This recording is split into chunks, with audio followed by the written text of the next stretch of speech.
What a day to be at the pit. The Lobo men taking on the 11th ranked UNLV Runnin' Rebels today. Now at times it was close.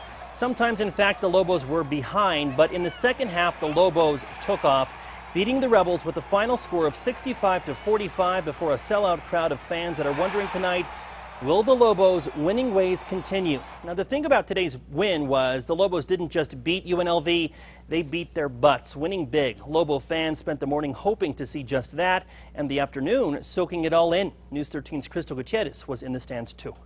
Roster, $2. A sea of cherry sweaters and shirts packed the pit this morning. Even the youngest fans knew why they were there today. Who are you going for?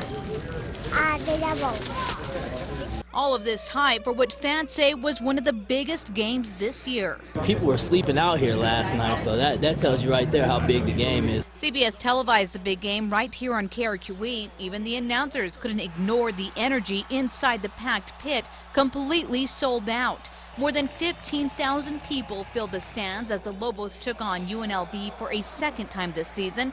The first game the Lobos lost, but this time it was a different story.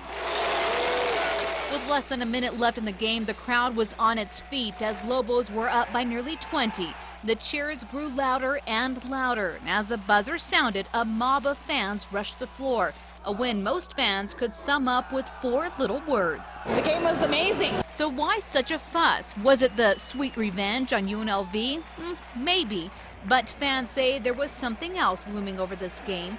A spot on a big list. We just got to win over San Diego State. If we get one more win over a ranked opponent, I figure us will be in the top 10, top 25. Maybe not top 10 yet, but after today's win, the Lobos will most likely be ranked in the top 25. For fans, it would feel like reliving UNM's big basketball season 2 years ago.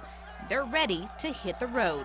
We're looking forward to Las Vegas. We're hoping that they can take the whole pie. And you can bet the hells will be just as loud. I don't know what the decibel was, but it was really, really loud. Crystal Gutierrez, KRQE News 13. Now at one point the noise level in the pit measured 114 decibels. Now that equates to sitting in the front row at a rock concert. Lauren Skilligan has much more from today's game coming up in sports.